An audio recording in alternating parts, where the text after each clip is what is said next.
E aí, povo, como é que vocês estão? Chegou a segunda-feira, é dia da academia. Conseguiu ir? Tem problema não, você começa na próxima segunda. E aquele relacionamento que não tá legal? Acabou? Não. Você pode terminar nos próximos dias, inclusive depois de ver esse programa. Brincadeira. E aquele relacionamento que faltou você dar um oi? Acabou.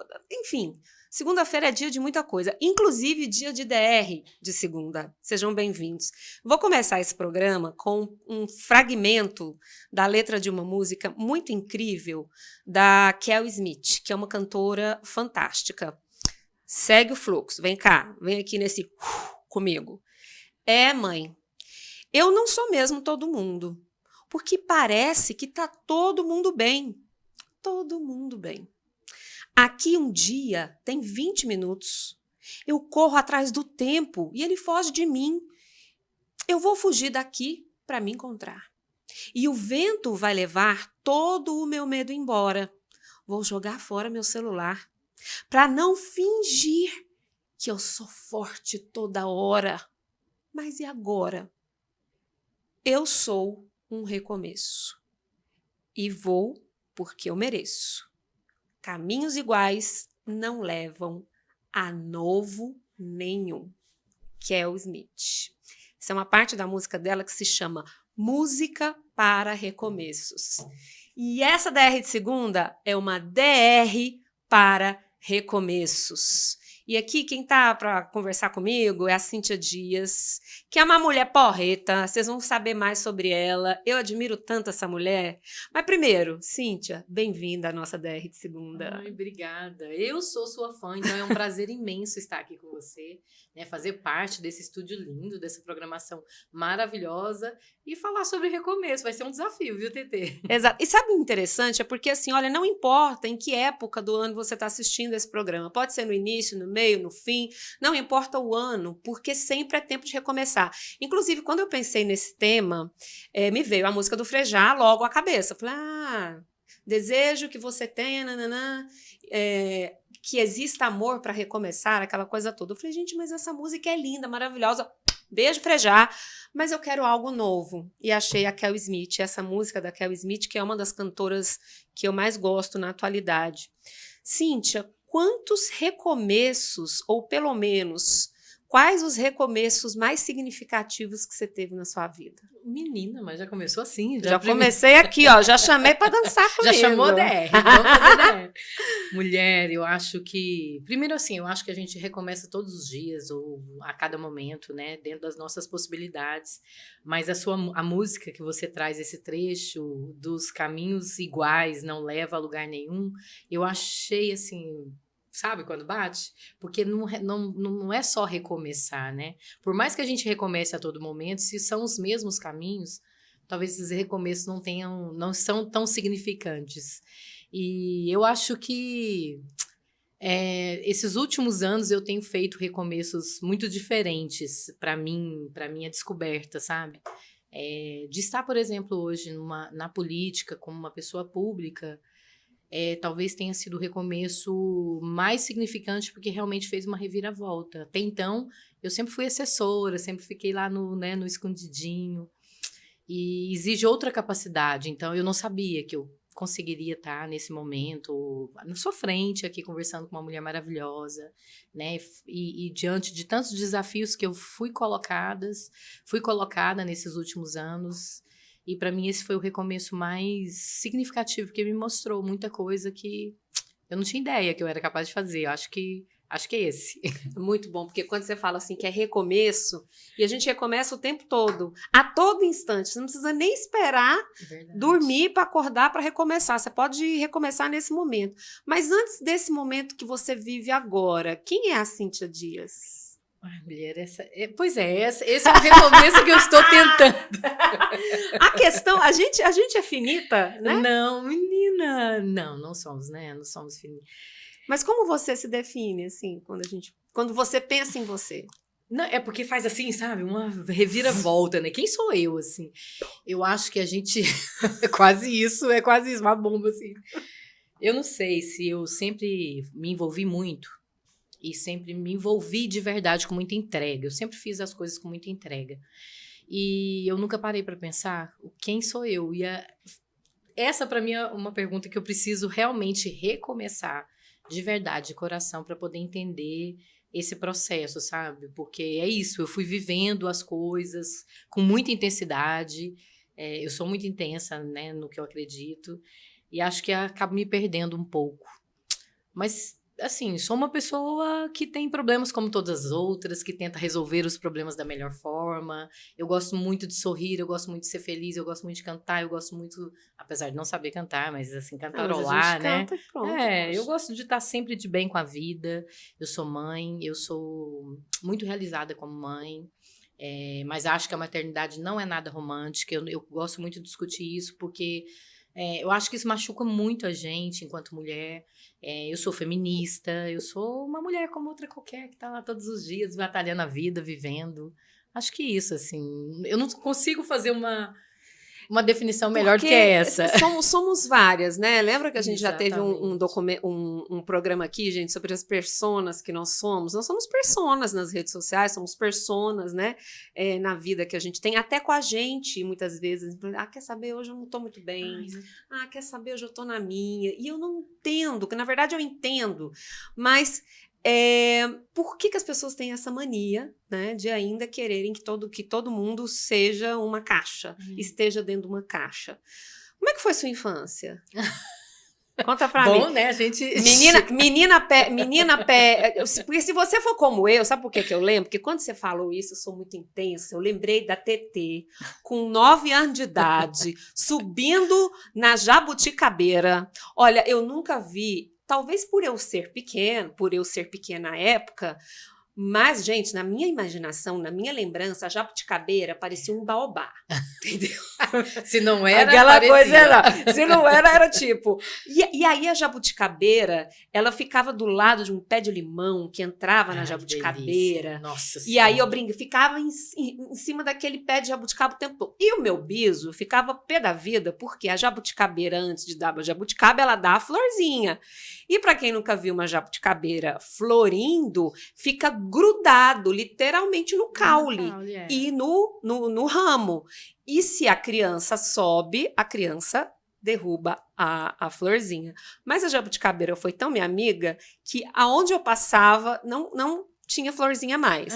Só fora de onde eu passava. Porque você vai arrastando, né? Sabe? Então pronto. Então assim, porque aí eu tinha a interligação da jabuticabeira com o pé de limão. Nossa. Então quando meu biso vinha irritadíssimo comigo, sai daí, não sei o quê. Aí eu ia pro pé de limão. Cheio de espinho, mulher. Não, mas esse não tinha. Meu Deus Esse do céu. não tinha, porque eu acho que até os espinhos eu tirei, entende? Então eu ia pro pé de limão, ali ia pro pé de limão com a bengala dele, e eu ia pra jabuticaba. Então, quando você falou intensa, eu lembrei dessa TT intensa, que era muito intensa, né?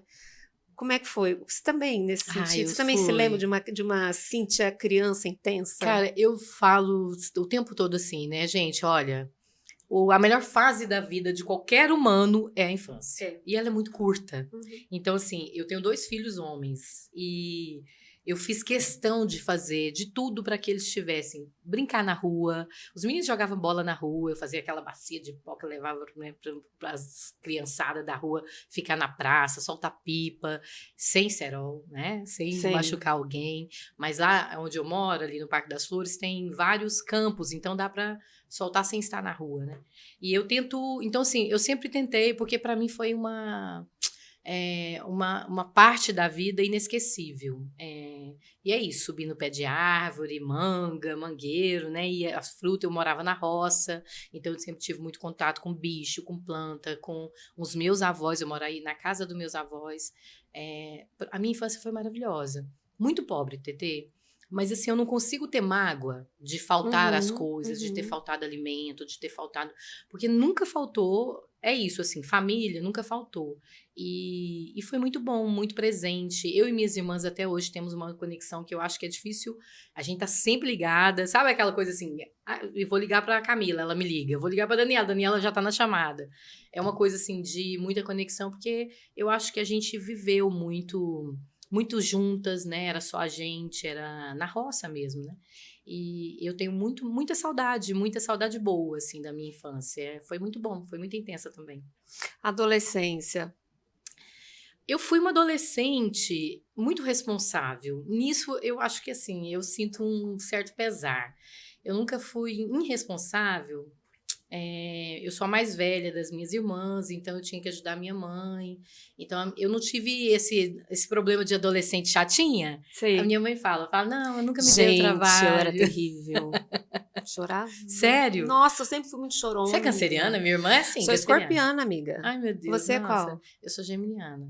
Dá certo? Deve Eu não sei nada. Tá, eu também não entendo Deve nada. dar, porque a gente dá bem. A gente, Então, né? tá A ótimo, gente tá minha dando filha. bem. A gente acabou tá de dando descobrir que bom. 2 signos que dão certo, geminiana Pronto, e escorpião. Gêmeos e escorpião, pronto. Pronto. Mas não muito chorona, muito não sei o quê. aquela Mesmo? coisa. Ai, não, eu não Senti tinha um tempo. certo pezinho também, porque eu sou a irmã mais velha, mas de um menino. E a gente sabe que numa sociedade patriarcal claro. existe toda uma diferença, Claro, né, claro. gente? Mas depois a gente vai chegar nisso, porque ela é feminista just like me, entendeu?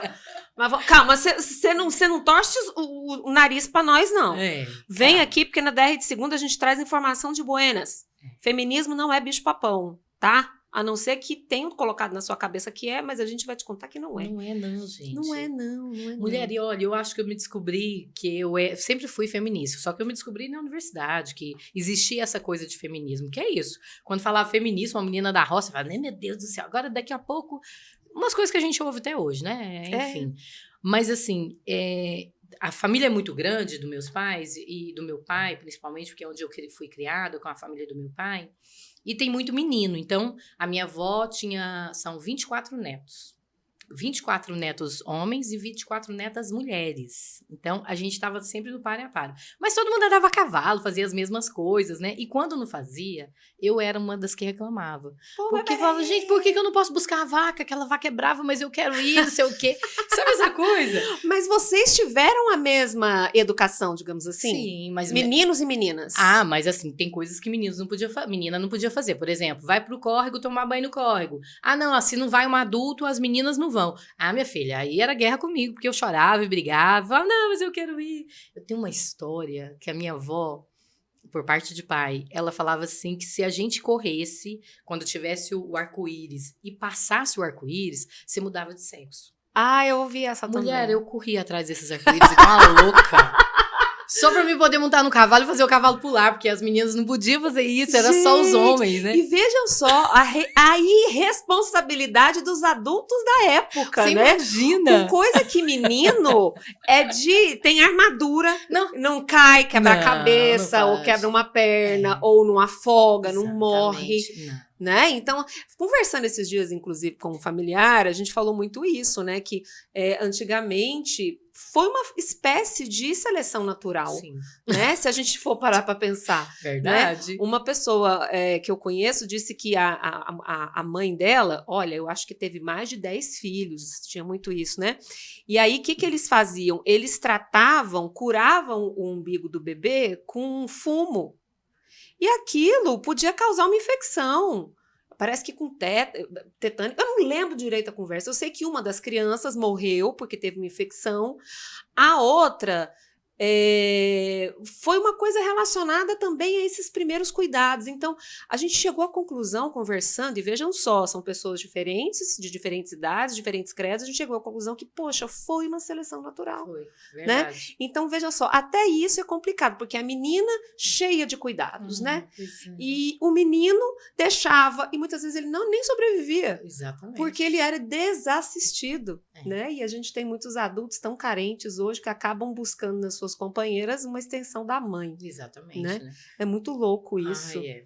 Mas você nunca conseguiu passar debaixo do arco-íris, você continua menina? Não, e eu descobri, né? Eu descobri que não precisava mudar de sexo para poder fazer as coisas que eu queria. E aí foi maravilhoso. Por isso que eu acho que o feminismo foi um recomeço também muito bom, viu, Tetê? Porque quando eu descobri isso, que eu não precisava, né, necessariamente de ter órgãos masculinos para poder fazer as coisas que eu tinha vontade, foi quando eu me descobri enquanto mulher feminista. E o recomeço feminista, tá aí, um bom recomeço. Foi na adolescência, ou lá na faculdade? Não, já foi na universidade, né? Eu tinha 18 para 19 anos. Eu É. cheguei na universidade para fazer Você- ciências sociais, né? Falava, gente, como que vai ser? Eu empolgada com a política. E aí, chego na universidade e vejo no muro, assim, né? Mulheres boas vão para o céu, as más vão para onde quiser. Eu já fiquei assim, gente, que é Uau! isso, né? Como assim? Uma menina lá da roça, né? Eu fiquei impactada. Mas aí é isso, assim, fui conhecendo, fui conversando, trazendo muita teoria, porque é um curso muito teórico, fui me descobrindo, assim, que é isso, a gente não precisa, não é só seu corpo, não é só a relação do corpo que se define, né, que te define como pessoa, como agente, enfim, acho que talvez seja o recomeço mais transformador na minha vida. Tá, adolescente cheia de responsabilidades, tinha que entrar na Demais. faculdade, entrou na faculdade, conheceu, começou a estudar ciências sociais. E como é que você já falou que já chegou lá em ciências sociais pensando na política? Mas o que te leva, o que te fascinou na política? E talvez seja importante a gente abrir um pouco esse espectro, né? Porque muitas vezes a pessoa acha que a política é o pleito em si. Ou seja, é o vereador, ou a vereadora, o deputado, essas coisas, mas não. Qual é a sua visão, socióloga, não cientista política, qual é a sua visão dessa política que você ficou enamorada, que te apaixonou? Agora é socióloga mesmo. Acabei indo para sociologia. socióloga, né? Deixando um pouco as ciências políticas como especialização. Especializei na sociologia. Mas é engraçado, porque eu sempre fui muito responsável. E é isso, assim, vinha de uma família muito carente e faltava muita coisa. E eu escutava muito, né, meus avós e na escola falando que estava faltando recursos, que isso era política. E aquilo ali me incomodava, sabe? Então, quando eu cheguei no 2º grau, eu tive tanto um professor de geografia como um professor de matemática que trouxe muita essa situação de como a política existia nas nossas vidas e o quanto ela era definida. E definia os nossos caminhos. E eu falei, gente... Então, é isso. Eu não quero ver minha mãe morrendo naquela máquina de costura. E tá errado isso, né? Eu sempre questionei muito por que tinha que ser assim? Nesse negócio, é assim porque nunca foi uma coisa que eu aceitei. E aí, foi com essas aulas, com esses professores, que eu comecei a entender que a política era definidor. E eu falei assim, gente, eu preciso entender como é que funciona esse negócio então, porque eu não faço ideia do que é isso, política, né? Muito pelo contrário, a gente tem um senso comum de que política não pode ser discutido, é uma coisa chata, não pode ser, né? Política e religião não pode discutir. E não é verdade. E aí eu fui para ciências sociais pensando em encontrar respostas para a minha vida, sabe? Para a vida particular mesmo, a vida, entender por que a gente tinha que viver aquela situação tão precária, se minha mãe trabalhava tanto, meus pais trabalhavam tanto, e a gente não conseguia, eu não conseguia ter professor, TT. Eu sou de uma época que a gente não tinha professores frequentemente, né? Então, se faltava um professor, tinha outro lá para substituir com outra matéria. Isso no enfim. interior. Aqui já em Aqui em Goiânia, Goiânia. no 2º grau em Goiânia. Eu estudei numa escola estadual setor sudoeste. Eu lembro que a professora de biologia era a mesma de química. Exatamente, sabe? sobre isso. Então, era Que mais era a ou mesma menos de matemática. É uma coisa louca isso, gente. Porque você não Exatamente. tinha professor com a área da formação para te dar aula. E às vezes até o professor até queria dar aula, mas não tinha como ele chegar lá para dar aula. É uma coisa muito louca isso. E passa pela política pública. E eu sou muito teimosa, muito teimosa. Eu me lembro que no 2º grau, a diretora da escola, eu estudei no colégio ali perto do Sudoeste, no Cultura. E a diretora disse, amanhã fecha na época vestibular, alguém vai fazer inscrição? E eu levantei. Ai, desculpa. Relaxa. Toma uma aguinha. Memórias, né? Memória. E aí eu falei, eu vou. E todo mundo ficou rindo na sala. E isso foi, assim, impactante pra mim, porque, né, eu falei, gente, por que eu não posso ter uma chance e estar lá junto, né? E fui a primeira aluna daquela escola a passar numa universidade pública. E eu tenho muito orgulho disso, porque é isso, assim, não tinha muita coisa, estudava sozinha, ficava, né? Minha mãe falava assim, para de ficar, e eu chorava no cima dos livros. E é isso, mas consegui, tô lá e fiquei muito feliz de fazer o curso que eu fiz. Aí fez o curso, foi trabalhar como assessora parlamentar, que eu imagino, assim, levando em consideração a pessoa que você está me dizendo que você deve ter passado muita raiva, né, não? Nossa, demais, menina do céu, eu passo. Não é? Porque, veja bem, olha só, às vezes o o parlamentar ou a parlamentar que está lá, muitas vezes ele não tem ou ela não tem o estudo ou o conhecimento. Então, para isso que existem assessores e assessoras, para auxiliar no estudo. Então, tem que ter uma galera jurídica, tem que ter uma galera aí para desenvolver os projetos de lei, ouve a população e a partir da oitiva da população desenvolve esses projetos de lei. Você trabalhou como assessora nessa situação. Sim, e decepciona também, viu? Porque a gente chega lá imaginando que você vai mudar o mundo. Fala, nossa, agora eu tô aqui numa assessoria, vou mudar o mundo. E não é isso. Não é sobre isso, né? É muito mais questões técnicas do que questões políticas mesmo.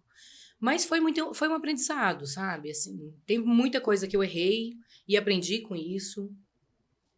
Tem muitas coisas que eu acho que acertei, assim, quando eu busquei um recomeço, saí dessa relação do gabinete, porque foi uma relação também que deixou muitas dores, né? Assim, foi um processo bem difícil. E tô no PSOL, né? Por conta disso. Foi dentro do gabinete que eu construí o PSOL, dentro da assessoria política que eu construí o partido. Você assessorou uma pessoa do PSOL? Na época era do PSTU, né? Ele foi eleito pelo PSTU, mas foi pro PSOL, depois ele saiu do PSOL. Hoje estava como assessor como Flávio Dino, mas enfim. Aí você se filiou ao PSOL. Eu fundei o PSOL. Você nessa fundou? Época, caraca! Isso eu não sabia, não. Nessa época eu fundei o PSOL. Nós procuramos as assinaturas, foi toda essa construção. Eu estou no PSOL desde 2004. Você fundou o PSOL Goiás ou o PSOL... A nível Brasil, a em gente nível fundou Brasil. junto. Caraca! E aí sou uma das fundadoras do PSOL. Tô velha, né? Não tá, não. Você tá experiente, principalmente quando a gente fala de mulher no babado aí. Ai, gente. Mas por que o PSOL? Por que veio essa necessidade? Mulher, é isso, os nossos recomeços, assim, né? Eu achava que o partido, ele me limitava. Então, eu nunca me organizei em nenhum partido até então. PSTU, no caso. Nunca, né? Qualquer partido eu achava que me limitava. Eu achava que o PSTU tinha uma proposta muito estreita. Eu achava que não era possível a gente dialogar com aquele tipo de discussão. E aí não consegui me filiar em partido nenhum. Quando veio a proposta do PSOL, eu achei interessante, porque era uma proposta muito democrática, de organização democrática, e eu fiquei encantada com aquele começo e com a possibilidade da gente construir algo novo, né? E Luiz Helena estava naquele auge, né? Falei, moço, vou nesse negócio, mulher, e fui. E aí me apaixonei, acabei ficando, né? Até hoje sou a primeira presidenta mulher do Estado. O Estado nunca teve uma mulher como presidente, né? E é isso, dentro do PSOL também precisa ter muitas desconstruções, né? A gente ainda tem muitas narrativas que a gente coloca, mas que a gente não consegue, na prática, efetivar como proposta. Por exemplo, essa, né? De ter uma mulher na direção é a primeira vez, e a gente coloca em Goiânia isso também como primeira vez. E é isso, vamos desconstruindo as coisas internamente. Eu entendi que nem nada na vida está colocado como verdade absoluta ou como caminho certo para sempre, sabe? E é sobre isso. Mas eu tenho uma pergunta para te fazer. Quando a gente fala, né, dessa questão do lugar da mulher, e principalmente quando a gente pensa no caso da mulher na política, ainda tem muita coisa para melhorar, né? Nossa. Porque, veja bem, é uma coisa que eu falei numa outra emissora que eu trabalho.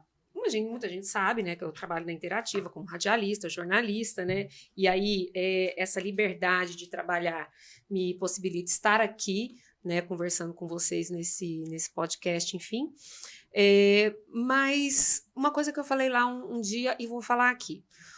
Uma mulher, suponhamos que não tenho essa vontade, eu não tenho, mas vamos imaginar que uma mulher entre, como eu, se filie a um partido. Eu tenho 2 filhos, eu sou uma pessoa que tem as minhas responsabilidades, enfim, preciso organizar alguma coisa na minha agenda para ir nas reuniões. Por exemplo, não tem onde levar os meus filhos, não tem onde meus filhos ficarem, né? Sendo eleita para algum cargo, por exemplo, na Câmara Municipal, você não tem um lugar lá dentro para as crianças. Na Alego, você não tem um lugar lá dentro para as crianças. Na Câmara no Senado, você não tem, pelo menos eu não sei, não que eu saiba, você não tem um lugar para a criança ficar. Até pouco tempo atrás, não tem licença maternidade para parlamentar. Então, para uma mulher entrar na política e concorrer a um pleito e, consequentemente, né? Quiçá ser eleita, e o que a gente espera é que mais mulheres estejam no poder. Você viu tanta mulher aqui estudou, entendeu? Uma coisa é estar, outra coisa é permanecer, Cíntia. Muito difícil, TT. TT, 2016 a gente teve um banheiro feminino, né, na Assembleia, na Câmara Federal. Dentro do parlamento, onde as pessoas votam, onde os parlamentares ficam, só em 2016 foi construído um banheiro feminino. Eu estou estudando sobre... Eu estou tentando fazer um mestrado, coisa difícil. Faz nada essa mulher, gente. Não, nossa, não sei porquê, né? Depois... Então, vou fazer o quê, pessoa? Vou fazer o quê? A não pessoa faz não nada gosta na de problema, vida. aí ela inventa mais um, sabe? Eu sei. Ai, meu Deus. Mas é isso, assim, é uma necessidade que eu preciso dar respostas e entender, é sobre mim também, né? Entender por que esses espaços de poder não estão as mulheres. E é em qualquer espaço. Dentro do mundo sindical, dentro do parlamento, dentro da política, dentro da rádio, dentro da TV, dentro dos podcasts. Quantos podcasts que a gente tem que são de mulheres que estão aí bombando, que estão, né, fazendo a diferença? É sobre isso. Por que esse espaço de poder a gente não tem acesso? E é isso que você disse. Eles não estão preparados para nós. Eles não querem, não são construídos esses espaços para nós. Por que a gente tem tanta denúncia de mulheres de cota de gênero? E quando você fala cota de gênero, o povo fala mulher. Que não é verdade, né? Mas são, em grande parte, as mulheres que são prejudicadas. Os partidos não conseguem garantir que esses 30%, né, da sua chapa tenham mulheres. Por quê? Porque é isso que você falou, nas reuniões não tem lá espaço para garantir que as mulheres estejam lá discutindo sobre as nossas demandas, e a gente conhece todas as demandas da cidade, sim, né? A gente não precisa falar só de filho, mas a gente pode falar também sobre os nossos filhos dentro do partido. Por que esse espaço não está lá para receber as mulheres? Porque esses espaços de poder não foram construídos para nós estarmos lá. E sabe por quê, TT? Porque também tem outro problema. Quando a gente vai, a gente não quer largar. A gente não quer desistir. A gente quer que as coisas que a gente está propondo sejam efetivadas. Né? Você não vai lá para pôr... vamos fazer um cafezinho. Não é sobre isso. É sobre, vamos construir uma creche naquele determinado local, vamos garantir que aquela escola tenha uma merenda de qualidade, vamos garantir que aquela rua seja monitorada, que tem o lixo passe toda semana. A gente está discutindo sobre a proposta da cidade, do estado, enfim. Nós somos agentes políticos tanto quanto os homens, porque não é o gênero que defende, né, que define quem é agente político, mas a estrutura, e a estrutura é colocada para que as mulheres estejam sempre na cozinha, né, servindo e não se colocando, se posicionando. E isso é em qualquer ambiente. Se a gente for ler, por exemplo, ou se a gente for um filme, que é bem de esquerda, né, A Vida de Karl Marx, a gente vê a mulher... Não vi. Tem que assistir. A Vida de Karl Marx, vamos ver. Gente, a gente tem que assistir o jovem Karl Marx, que chama o filme. O jovem Karl Marx, tá. E ele mostra, né, a capacidade da companheira dele na escrita, na elaboração, no senso crítico, que ele não coloca em nenhum dos livros. Por que essa companheira não pode ser registrada? Por que ela não pode ser coautora? Mas o Andrews estava lá, né? Então, é sobre isso, assim, o espaço, a estrutura patriarcal, a estrutura da sociedade nos coloca em um lugar de invisibilidade, de silenciamento, como se isso fosse natural. Não é. É naturalizado e isso precisa ser desconstruído. É interessante que enquanto você fala, eu lembrei muito de um autor que é o pai da Gestalt terapia, digamos assim, mas não é pai, gente, é porque eu geralmente... Mas um dos grandes nomes da Gestalt terapia, que é a abordagem, né, que eu escolhi para atuar como terapeuta, é o Fritz Perls. E o Fritz Perls, ele, na verdade, ele trabalhou aqui, ó, lado a lado com a Laura Perls. E, gente, pensa num cara... Eu não posso falar palavrão aqui. Mas imagine todos os palavrões de um companheiro em relação... E ele falava dela, tipo, essa mulher não sei o quê. Tem um livro muito bom do professor Jorge Ponciano, que Jorge Ponciano por outros caminhos, então ele fala muito sobre Perls, né? E mostra algumas passagens, ainda vou ler Escarafunchando Fritz, que é um livro que ele escreveu. Fritz fez tudo que você pensar que um homem tem vontade de fazer, o Fritz fez. O Perls fez. Agora a Laura, a gente sabe muito pouco dela. Eu quero saber a Laura, eu quero saber o que ela fez. A gente sabe muito de Simone de Beauvoir. Exatamente. Simone de Beauvoir, ela escreveu Garota Bem Comportada, se não me engano, Uma Menina Bem Comportada, ela escreveu Segundo Sexo, ela escreveu sobre o segredo, não sei o que das coisas, sobre a maturidade, a mulher dos 40, ela escreveu sobre a força da idade, ela escreveu sobre a vida dela. Simone de Beauvoir, você tem como você ver tudo, desde o que ela acreditava na infância, das memórias dela, até a velhice. Eu não tenho nada de Laura Pearls, mas pensa, a gente tinha Simone. Simone tinha um relacionamento com Paul Sartre. Os dois eram livres, de certa forma, né? Tinham seus respectivos relacionamentos. Mas por que... Mas Simone foi uma mulher fora da caixa. Exatamente, foi fora da caixa. Quantas Simones nós tivemos aí? Quantas Lauras nós tivemos aí? Quantas esposas do Karl Marx, que eu não sei o nome dela. Eu também esqueci o nome dela agora. Mas quantas mulheres incríveis a gente tem que nós não sabemos o nome, e tem aquela frase terrível que fala: por trás de um grande homem existe uma mulher incrível. Isso é o carimbo, gente, né? Olha, eu vou te falar você aqui. Deixa de existir. Isso é demodê. É demodê, é feio, é horroroso, porque, veja bem, é aqui, ó. A gente reconhece muito Laura Pearls, né? O trabalho que ela fez. Mas mesmo conhecendo-a, a gente não tem muito acesso a ela. A gente não sabe muita coisa dela. E talvez esse seja um possível trabalho de um mestrado, doutorado, não sei. O movimento feminista tem assim, deixado um legado muito bom pra gente, que é essa noção de que nós fomos silenciadas durante anos, milhares e milhares de anos. Por exemplo, na sociologia, o pai da sociologia, né, o pai, assim, entre aspas, porque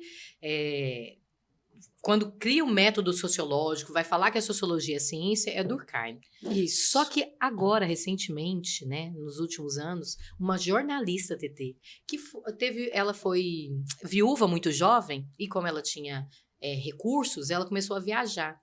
E essa mulher foi viajar mundo afora, descobriu como é que... Ela escreveu detalhadamente o método sociológico de Durkheim 50 anos antes dele. Toda a escrita dele agora, quando a gente começa a entender o que ela propõe como jornalista, tá lá. Então quer dizer que não foi tão inédito assim Durkheim, sabe? E ele não cita ela. E não existe nenhuma citação sobre ela. Outras mulheres, por exemplo, tem um filme que eu sou péssima com o nome. Não gosto muito de falar porque eu esqueço o nome. Seria Marie Curie? Que é que descobriu a radioatividade. Exatamente. Ela chama o filme? Ai, gente, eu vou pegar aqui o nome. Também o nome do filme. Mas é um filme que ela só conseguiu ter notoriedade, só conseguiram dar voz, só deram voz para ela depois que ela casou com Pierre Curie. E ele vai fazer a defesa, né, de toda a ciência que ela desenvolve, quem apresenta é ele, porque até então os cientistas riam, aquele espaço não era dela. Então é sobre isso, né? Chama Radioactive, Exatamente. Radioatividade. É um filme de 2019. Então, para vocês terem uma ideia, eu comprei um livro para os meninos, eu até pensei em trazer hoje, mas não sei onde é que eles enfiaram, que é um livro muito bom. 100 Mulheres na Ciência, 100 mulheres que revolucionaram o mundo na ciência. E elas quase não são lembradas. Eu vou trazer para vocês aqui no DR na DR de segunda, e aí a gente vai começar a colocar pelo menos uma ou duas em cada programa para vocês conhecerem essas mulheres que revolucionaram o campo da ciência, o campo da filosofia, da sociologia, do mundo, e que muita gente não tem nem noção de quem são e quais são essas mulheres. Você falou sobre a frase que você viu quando você chegou na faculdade. As boazinhas vão para o céu. As más vão para onde quiserem. Tá. Aí eu quero saber de tu, mulher. Você está indo para onde você quer?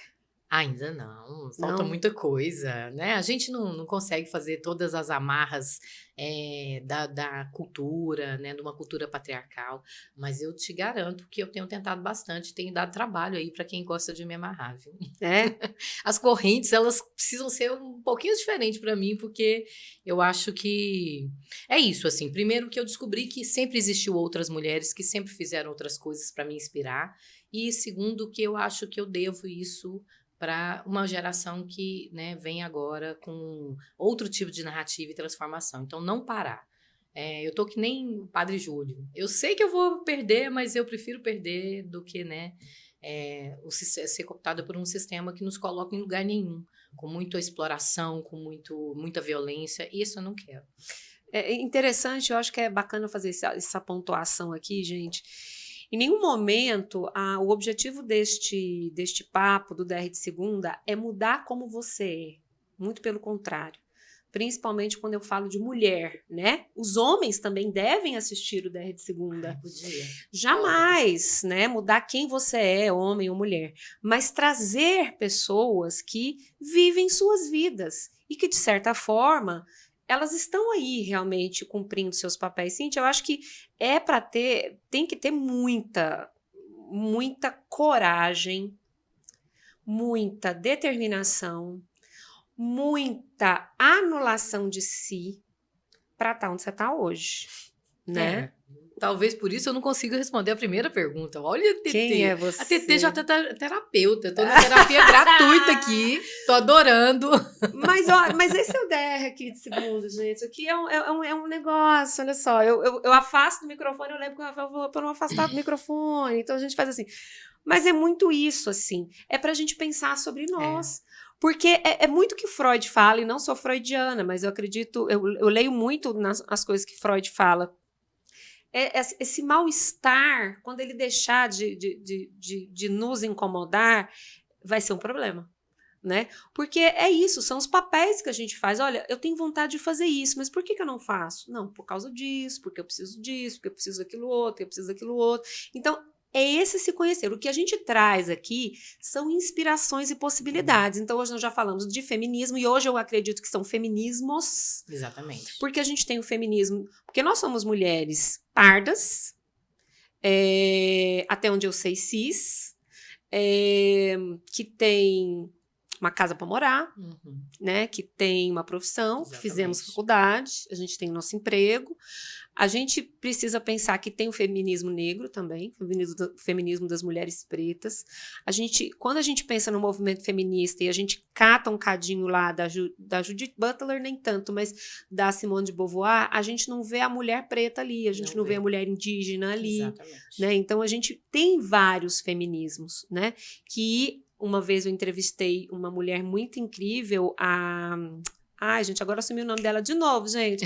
A Evelyn Tupinambá, ela é goiana, maravilhosa, vou trazer ela aqui. E ela falou o seguinte, que se a gente fosse pensar num feminismo indígena, seria o mulherismo, que é um movimento africano, que é a mulher usando outras mulheres, e é bem aquela história, uma mulher dando pezinho para outra, né?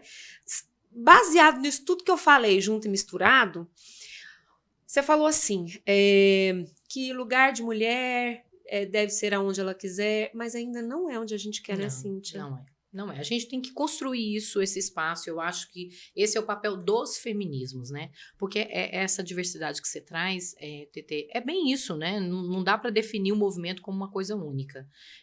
Estar na política, no movimento feminista é uma coisa, dentro do movimento negro é outra coisa, enquanto trabalhadora é outra coisa, enquanto mulher desempregada, né? Então, esses feminismos nos proporciona, mas nos coloca também com uma capacidade de saber que existe outras pessoas, outros feminismos, né? Tão potentes e necessários como os que a gente está inserido. Então, nenhum é melhor que o outro também. Né? E é importante que nós mulheres entendamos isso e assim, colocamos isso como prática porque a gente tem que deixar de ser inimigas ou deixar de ser disputas. Acho que não vale a pena. Por mais diverso ou diferente os nossos pensamentos, não é esse espaço que pode nos colocar ou como nos definir como mulher, sabe? Mas assim, existir tantos outros feminismos para a gente poder, quem sabe, romper barreiras do racismo, da LGBTfobia, né? E de tantas outras estruturas que nos oprimem. E aí eu queria citar outra autora que eu acho que a gente precisa deixar aí como legado, que é a Silvia Frederici. Que ela faz um questionamento com Marx, né? Li muito pouco. E ela tem um artigo muito legal de 4, 5 páginas, que é isso, questionando Marx, que ela vai dizer que o Marx nega a presença das mulheres, né? E ele é naquele momento, enquanto sujeito histórico, um homem muito machista e racista. E aí ela faz uma desconstrução maravilhosa, que é trazer isso, olha, as mulheres é quem define e organiza o capital. Porque sem elas, o homem não ia trabalhar. A roupa não estava limpa. E esse trabalho, ele precisa ser discutido anterior à discussão de Marx, né?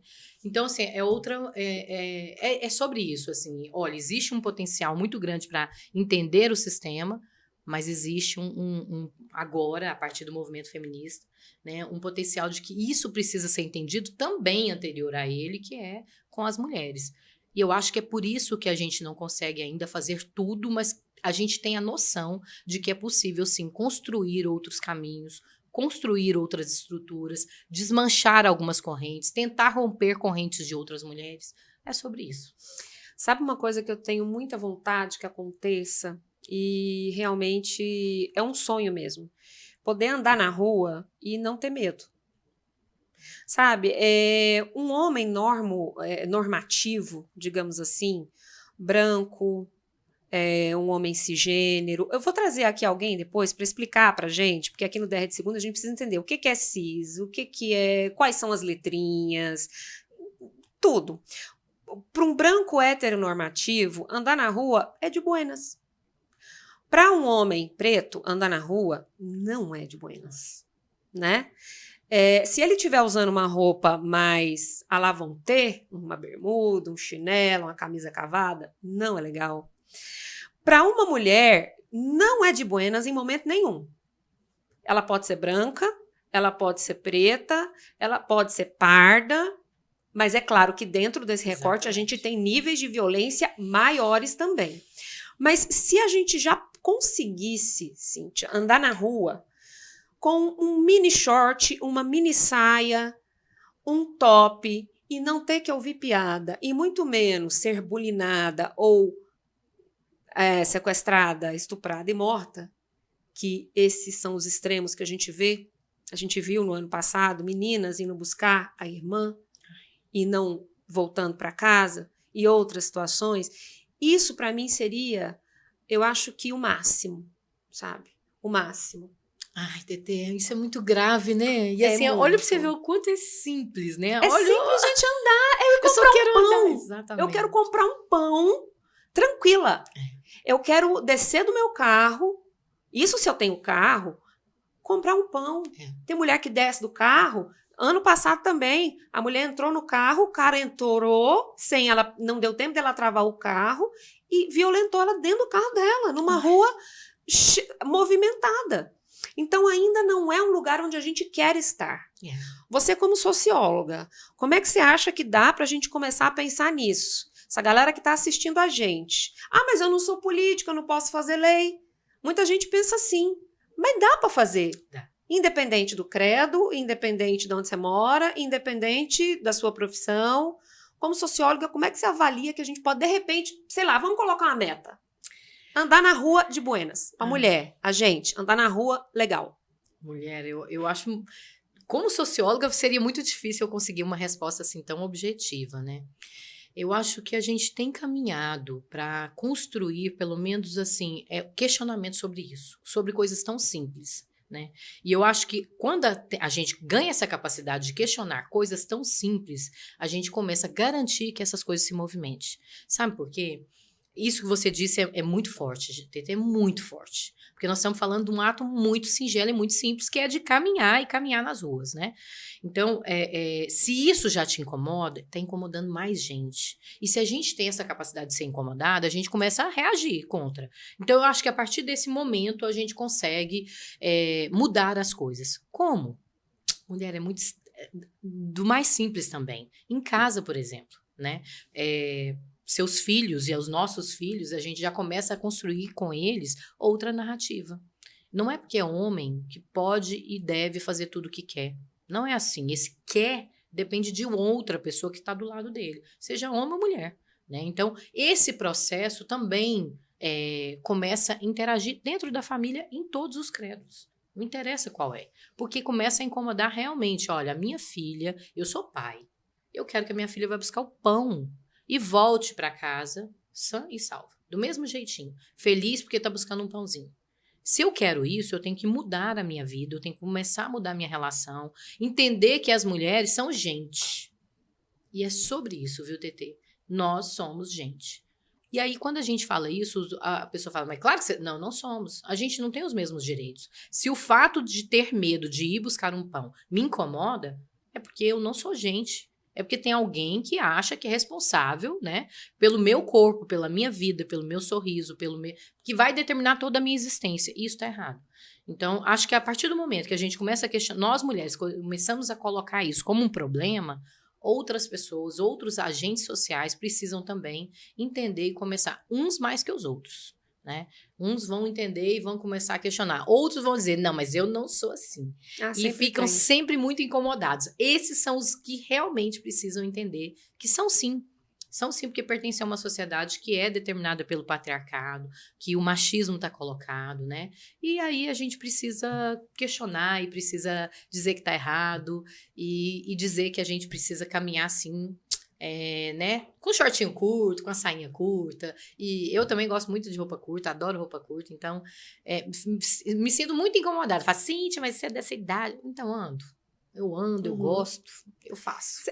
E é exatamente isso. E os homens que estão assistindo a gente, você como socióloga, o que você falaria para eles que têm as suas filhas e os filhos? É isso. Né? Os meninos, assim. Como é que a gente fala para o menino? Olha só, menino. Lá em casa eu falo muito do limite, né? Por exemplo, eu pego a mão e falo assim, olha, tá vendo aqui a nossa mão? Se eu pegar uma agulha e espetar a sua mão, o que vai acontecer? Eu vou ultrapassar um limite, não vou? Vai sair sangue, vai doer, pronto. O seu limite é o seu corpo. A partir do momento que você sai desse limite para tocar no corpo de outro, traz sua mão aqui, Cíntia, vamos lá. Para eu encostar no limite da Cíntia, eu tenho que ter a autorização da Cíntia para encostar no limite dela. E é isso.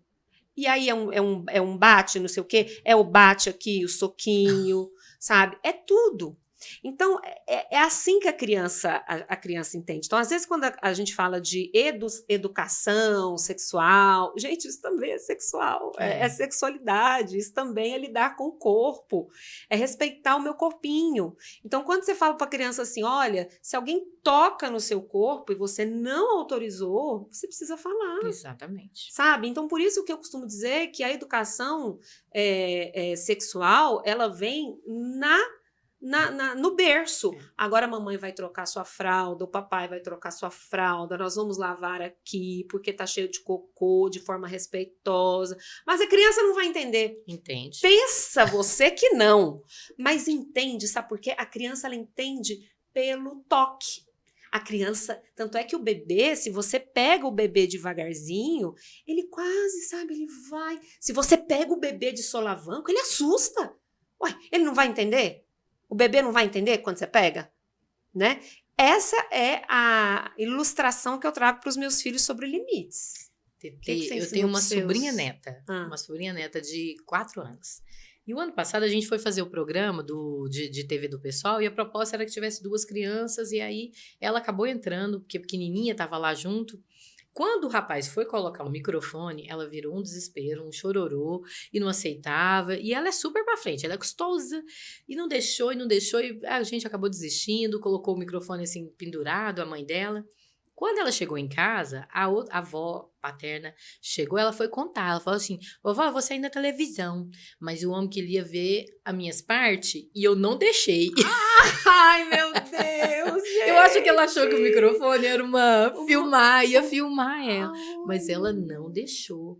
E aí, só depois que a gente foi entender por que ela ficou tão brava, né? Então, olha para você ver, porque é exatamente isso. A gente tá falando de uma criança de 3, na época ela tinha 3 anos, de 3 para 4 anos, que ela tem sim a capacidade de entender que o corpinho dela é intocável se ela não quer. Porque aquele espaço é dela, que aquele limite é isso que você disse. Então, é sim muito importante a gente conversar sobre isso e dizer para os nossos filhos a importância deles entenderem o respeito deles e dos outros, né? E aí, é esse rolê que precisa acontecer diariamente, na família, na escola, em todos os espaços, porque a gente precisa construir uma sociedade saudável. Eu quero caminhar na rua, eu quero que uma mãe... Eu achei isso tão grave. Eu ouvi de uma mãe falando, olha, meu filho é preto, Eu não saio, meu filho não sai de casa e é de classe média relativamente alta. Eu não saio de casa, ele não sai de casa da mesma forma que o seu. Porque o meu, quando ele sai de casa, eu falo, leva a sua identidade. Você não fala isso pro seu filho. Mulher, isso assim me abalou de uma certa forma. Foi tão doído que é uma coisa muito simples. Um jovem quer sair de casa, quer aproveitar. Agora, porque a cor dele define o racismo do outro, uma estrutura de violência do outro, a mãe tem um outro cuidado que é muito mais simples. Porque se acontecer alguma coisa, ela precisa identificar o filho dela. Isso é muito doloroso, como também nós mulheres não podermos andar nas ruas é muito doloroso. Isso precisa parar. E só vai parar se a gente encarar o problema. Existe sim uma sociedade racista, existe sim uma sociedade machista, existe sim uma sociedade violenta. E ela, para não existir, nós temos que entender que esse problema existe e consertá-lo. Dentro de casa, nas igrejas, em todo o território que existe relação social. Porque sem isso, a gente não consegue mudar esse mundo e precisa, porque a gente está com vontade de viver e viver bem. Então pronto. Ô, Cíntia, a gente está finalizando o nosso tempo, mas eu vou dar uma de Marília Gabriela, entendeu? Com voz de quinta. Ai, Marília Gabriela, eu quero muito entrevistar a Marília Gabriela. Por gentileza, Marília Gabriela, me nota. Me nota. E minha filha, se eu fosse você, notava que ela é poderosa. Por favor. Fala pra gente uma dica de livro. Você já deu uma hoje, mas outra. Eu lendo agora Feminismo para 99% das mulheres. Tô adorando. Acho que é uma boa... É bem fácil. Feminismo para 99% das mulheres. Você lembra a autora? Ah, posso olhar aqui agora. A gente acha no tio celular. Exatamente, pronto. Não tem jeito. Um filme. Ou série, ou documentário. Você já indicou um, tem que ser outro. É outro. Não vale. Olha, eu assisti Estrelas para Além do Tempo. Ai, que é antigo, mas é um filme que eu acho maravilhoso. E um segundo filme, posso indicar na dois? hora. Vou indicar 3, então. Então indica. A biografia da Tina Turner, que eu acho que cara, é revoltante, mas é muito intenso, que também é muito antigo, mas é um filme que eu gosto muito. E o outro é um filme que as pessoas vão assistir e vão achar que é pornô, mas não é. É sobre a garota que faz Garganta Profunda. É Love alguma coisa. Eu vou pegar esse nome e vou passar para você também. Mas é um filme também muito interessante. Da atriz. Da atriz. É sobre a história de vida dela. Uhum. TT é muito, muito forte. É muito, muito, muito forte. Que é isso, assim. A gente, às vezes, tem uma visão de que uma mulher que está se prostituindo tem uma história X e ela tem uma história XYZ que precisa ser contada e a gente precisa entender. Deixa eu ver aqui. Até achei aqui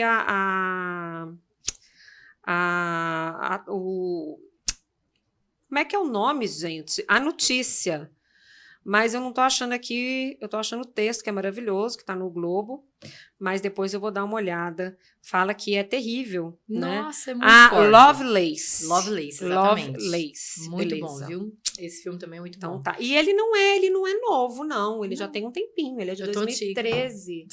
Não, dá pra achar. Estrelas Além do Tempo, inclusive, até mais recente que esse Love, de novo. Eu esqueci já. Lovelace. Pronto. Então, pronto. 3 filmes, o livro que você falou.